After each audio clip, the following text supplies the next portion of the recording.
Ya elah judulnya doang gula. Dari tadi kagak ada gula-gulanya nih. Kenapa tiba-tiba juga ada tumpeng? Ini kenapa ada tumpeng? Dia dari mana tumpeng? Udah lu, kalau udah jelek itu jangan marah-marah. Makin nggak enak liatnya. Maksudnya gua aja jelek ya? Bukan Kenapa lu jangan marah-marah? Kenapa filmnya jelek? Iya belum jelek. Ya, film jelek tuh solusinya satu, Nu. Apa tuh? Popcorn Sumobi. Mana Ini sih? kalau lu makan, Nu, Hah? pasti jadi nggak enak juga filmnya. Jelek Filmnya ya. tetap nggak enak. Tapi seenggaknya kita ada hiburan nanti lagi. Seenggaknya kita kenyang aja, Nu. Gimana ya, coba? Mendingan. Rasa barbeque-nya nih, enak banget. Bener. Ini kita udah tumpeng jadi berasa tumpengnya langsung ya. Oke kan, jadi kalau mau nonton film yang jelek, pastiin pakai Sumobi Sumobi. nih buat masukin ke mulut lu. Iya. Oke ya kalau gitu ya. Oke lah. Oke. Ada rasa jagung, karamel, barbecue, langsung aja dicek dari link yang ada di deskripsi abangku. Respect. Sambil topik ini sama tentang di Movie dan di video kali ini adalah video kedua topik ya. Dalam rangka mencari pengganti Aldo karena Aldo sangat sibuk sekarang. Jadi ya ini adalah topik. Siapa yang ngedirect? Fit? Ini ada namanya, dia adalah Daniel Rifki. Apa filmografinya coba? Banyak. Sebutin anjing. Nama banyak. Apa filmografinya banyak? Dia ada di Dendam Malam Kelam. Oh iya, dia Iya. dia yang bikin Dendam Malam Kelam juga. Kayaknya ya. Aduh, oke, kita kali ini akan membahas film Keluarga Super Irit. Ini adalah adaptasi dari, gua nggak tahu ya, komik atau komik ya, komik Indonesia ya. Betul. Komik. Yang kayaknya kalau misalkan memang diimplementasinya ke komik masih believable gitu, karena mungkin karakternya tujuannya tidak perlu kita ikutin, tapi kebanyakan kan kalau komik itu kayak episodik ya. Betul. Jadi kayak satu chapter tuh udah kelar gitu loh. Kalau misalkan film sih gua ngerasa kayak film ini Apa tuh? agak tidak ada tujuannya sih sebenarnya. Kayak sepanjang nonton film tuh anjir apa sih tujuannya, dan kayaknya gua nggak berasa. Kita jelasin dulu lah filmnya ini cerita tentang apa. Jadi cerita tentang satu keluarga yang super duper irit. Gua kalau salah tolong benerin ya. Yang dia tuh karena ada saving money buat kedua anaknya yang akan kuliah, jadinya dia mutusin buat super duper irit gitu. Dan ternyata ketika udah ngirit gitu dia diterpa dengan potongan gaji juga, jadi dia harus semakin irit lagi. Betul. Nah, di masalahnya sampai akhir film gue tuh nggak ditemuin apapun goalsnya gitu. Cuman yang penting cuman kayak ya udah rumah gue kecil nggak apa-apa gitu. Udah itu doang. Kayak ini ya, podcast Super Irit. Ini nggak tahu kita di mana. Ada playground. Enggak, ini mahal, setnya mahal, jangan salah loh. Anjir banget. Ya gitulah ya. Nah, lu gimana menurut lu film ini gimana? Apa ya Bang ya? Kan lu waktu itu, Pik, kita mau ada movie lagi. Oke Bang, mau nonton film apa? Keluarga Super Irit. Oh, coba deh gua lihat. Selesai. Bang, ini ngapain ya? Ini film ngapain sih anjir? Gue juga cerita, kan soalnya gue begitu minta dia nonton, gue juga nonton kan. Terus begitu gue kelar kayak film aneh. Iya sih, mungkin kalau misalnya ini dari komik ya, gue tuh selalu bingung kenapa film-film yang diadaptasi dari novel ataupun komik itu selalu gue nggak ngerti endingnya apa, maksudnya tujuan dia bikinnya apa. Contohnya apa selain ini emang? Selain ini gue kayak nonton Tukar Takdir lah, itu kan juga dari novel ya? Novel. Oh, lu nggak ngerti endingnya ya? Iya, kayak cuman implementasi dari sebuah karya lain, pindah medium aja gitu ya. Dan untungnya mungkin karena satu keluarga kan ini yang main kan ya, satu keluarga The Real Irit sih PH-nya. Karena mungkin terpikirkan judulnya Keluarga Super Irit, jadi dia menggait satu keluarga yang main film semua. Iya. Jadi dia dipilih 3 orang anak dan 2 orang tua ya, kedua orang tuanya yang masih lengkap juga. Dan gue sebetulnya ketika selesai nonton film ini, gue beranggapan bahwa ini yang nulis nggak miskin. Udah fix. Ini yang nulis tidak miskin, gue yakin. Gue nggak tahu siapa penulisnya. Coba sampai cari. Sampai gue kan lagi pakai rekam.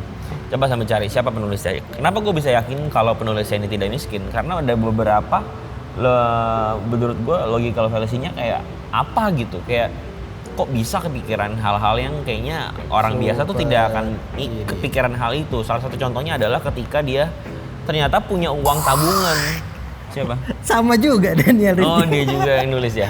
Karena gue merasa aneh banget deh. Lu Ya, ketika kita ngomong kebutuhan sandang, pangan, papan itu kan 3 kebutuhan primer ya. Yeah. Nah dia tuh tidak memenuhi ini dulu gitu. Kenapa dia malah memenuhi hal-hal yang menurut gue kayak liburan ke Bali, wah. Iya, kayak tiba-tiba ada liburan ke Bali. Hah? Lu ngirit super duper irit ini masih kepikiran maksud gua. Ngerti gak sih maksud gua kayak orang tuh yang ngirit lu tuh gua ngerasa tuh di kepala gua adalah orang yang miskin gitu. Iya, betul. Kenapa tiba-tiba ada makanya tahun ini kita liburan ke Bali, berarti lu pernah punya liburan lain gitu. Iya. Dan ngiritnya tuh buat gua enggak make sense ya, kayak gua sampai ngitung loh, Pik. Gue bener-bener ngitung sumpah. Jadi ngitung apaan? Gue ngitung kan dia bilang kan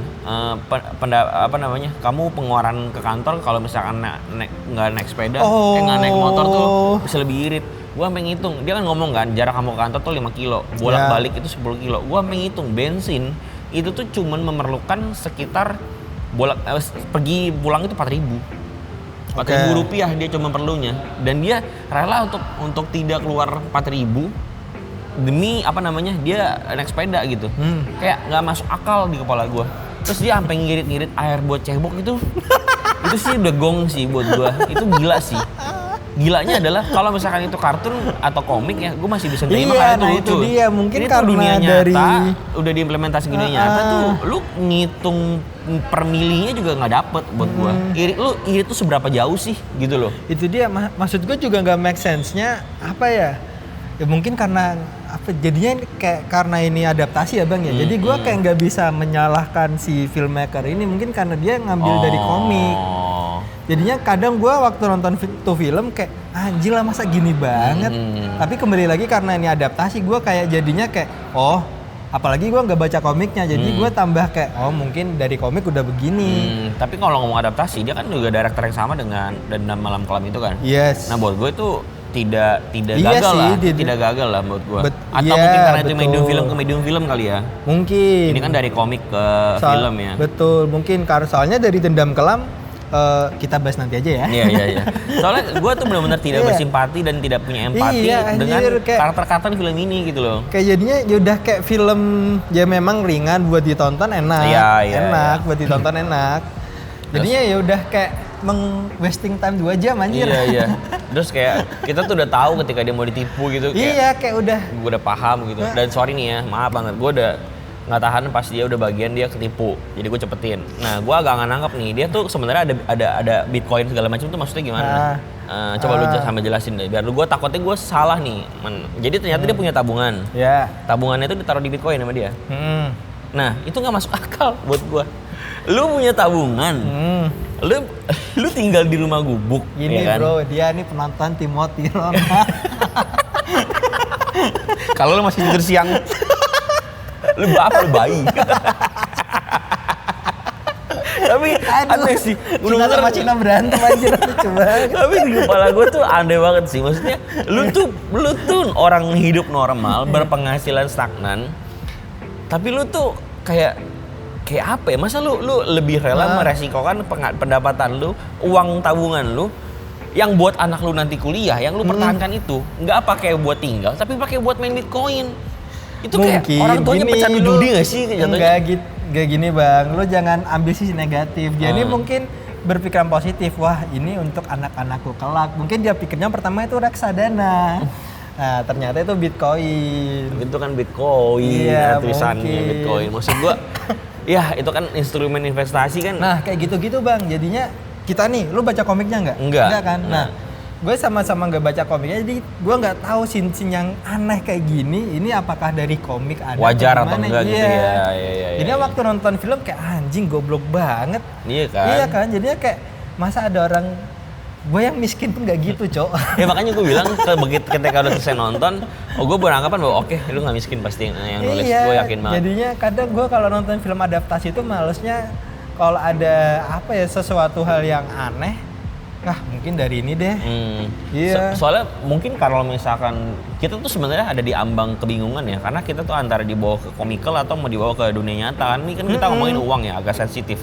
Kita kadang-kadang suka berpikir rasional dan sangat rasional tentang uang, tapi masalahnya di sini pembawaannya kayak komikal gitu. Jadi gue nggak ngerti seberapa seriusnya dia gitu. Kayak gue nggak paham kenapa dia harus menjual barang-barang rumahnya Abis itu dia beli TV yang kurang lebih ukurannya sama gitu. Iya. Itu gue nggak ngerti tujuannya apa sebetulnya. Iya. Terus kayak kata bini gue, ya biar dia nggak berat-berat kali waktu bawanya. Ya ujung-ujungnya lu akan bawa pakai gerobak anyway gitu maksud gue. Itu nggak make sense tuh, kayak dia harus, ini komikal banget sih buat gue, ini kayak paksain, kayaknya lucu deh gitu. Adalah dia beli pare seharga 5.000 gitu. Dia ngebelain itu, dia pergi ke Cengkareng. Oh, yang dia pergi di Kalideres ya. Sawi. Sawi. Tapi di kepala gua nggak masuk akal. Karena kita tahu plot kantornya itu adalah Jakarta Selatan. Jakarta Selatan ke Kalideres itu jauhnya bukan main. Naik sepeda itu sangat-sangat nggak masuk akal untuk sekilo sawi. Dan dia masih kurang 2 kilo sawi. 2 kilo sawi. Masih kurang 0,2 gram, 200 gram, masih kurang 200 gram. Dia marah kayak, what the fuck? Lu mempermasalahkan 200 gram sawi, anjir. Ini udah gak make sense lagi sih buat gue. Makanya gue udah kayak nonton film itu, gue udah kayak ringan tapi capek. Iya, jadi perbatasan logika sama komikalnya jadi kita gak ketemu gitu. Ini maksain ada situasi lucu aja gitu. Jadi kayak capek gue nontonnya. Jadi kayak kalau misalkan harus ngenilai film ini, menurut gue film ini adalah film yang dipakai buat nemenin lo tidur sih kayaknya. Anjing banget ya. Karena lu jangan berpikir logika yang gimana banget gitu. Lu mau tidur, lu butuh ada suara bising gitu. Silakan putar film ini adalah film yang tepat untuk lo anggurin sebetulnya. Ya betul. Ya. Kalau itu gue setuju, film yang tepat untuk lo anggurin. Atau ini cocok untuk ibu-ibu yang mungkin di rumah lagi butuh tontonan ringan, lagi mungkin lagi nyetrika, lagi ngepel, ya tonton aja karena lu kehilangan beberapa momen, lu tidak akan kehilangan ceritanya gitu. Betul. Jadi kalau dia lagi mau nonton apa ya? Drama Korea, drama ini drama jangan deh. Kat ya Bang ya. Takut enggak gua kat tembus. Dramanya sumpah aneh banget gue nonton drama itu. Gue juga enggak sedih sih sebenarnya. Iya, sama sekali enggak sedih. Apalagi tiba-tiba ada tambahan pemain kayak Indro Warkop, Onat, itu tambah mikir. Ya ini itu. Falcon ada terlanjur ada kontrak kayaknya. Jadi kayak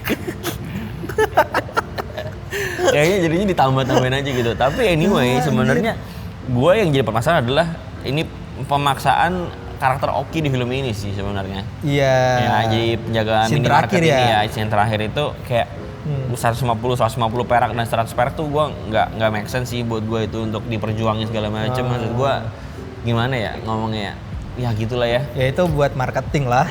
Mungkin ya udah itu pasti buat marketing. Oki Rengga, maksudnya ada Oki Rengga pasti ngepam film ini. Iya. Ya tapi kalau misalkan harus kasih nilai untuk film ini, gue rasa gue harus kasih nilai 4 kali untuk film ini. Wah anjing jahat banget dia guys. Gila jahat banget. Karena gue nggak bingung gue harus menguji dari segi apa gitu.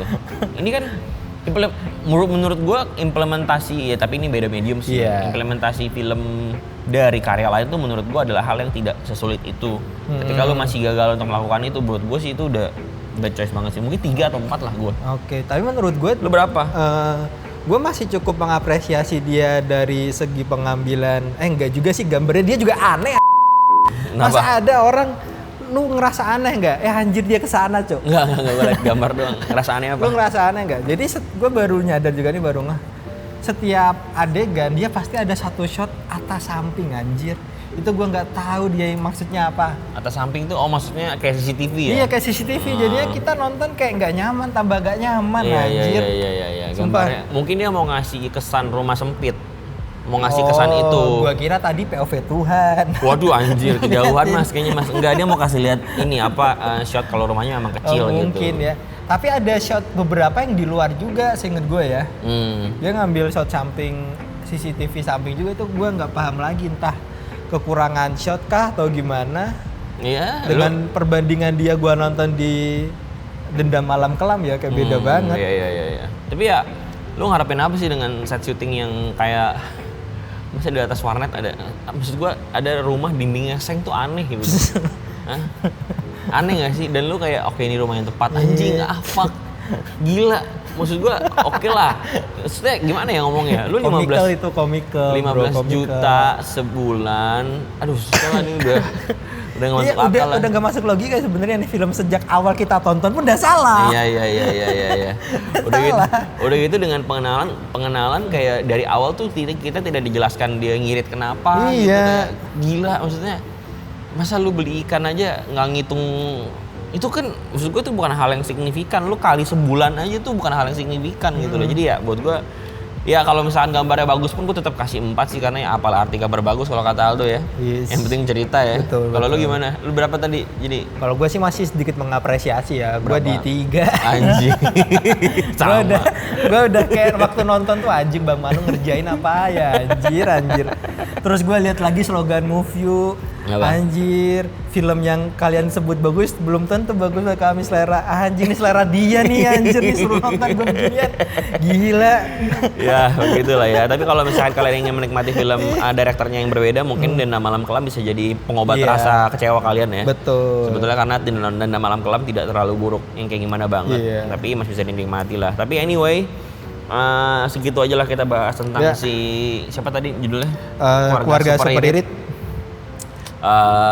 Ini adalah film yang tadi gue bilang silakan ditonton kalau misalkan memang kalian tidak butuh plot-plot yang logis dan segala macam, silakan ditonton aja. Kalau enggak ya jangan nonton karena ntar lu akan isu-isu sih kayak gue dan Taufik ya.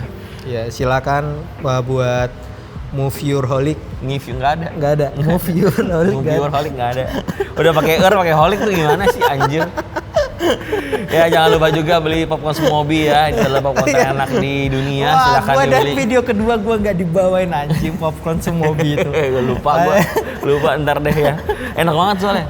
Kan makanya gue agak sedih ketika Lu bohong atau karena ini? Enak banget gitu. sumpah, gue nggak bohong. Gue kalau nggak ada bayar pun gue tetap makan ini karena enak banget. Oke. Dan juga jangan lupa kita di November akan ada G2G, tapi kayaknya gue nggak bisa datang sih. Tapi ada G2G, silahkan beli tiketnya juga, linknya ada di bawah. Dan jangan lupa juga mungkin di video ini keluar kayaknya udah ada bisa dibeli. Belum bisa deh. Setelah G2G baru bisa beli merch dari Movie, merch kayak Apaan gimana? G2G? G2G itu Gamers to Gamers. Acaranya TLM setiap tahun tuh ada satu kalinya. Gimana nggak tahu. Mau saya nggak tahu ini kontrak apa enggak aja. Dan Mas namanya juga masih probation. Dan ini apa namanya yang tadi kita ngomongin yang bahaya itu tadi masuk ke membership, silakan join ke membership untuk mendengar versi-versi bahaya. Karena Taufik tadi ngomongin kalau apa tadi ada intro apa tadi. Ya bisa aja lu. Segitu aja ya, sampai jumpa di video berikutnya.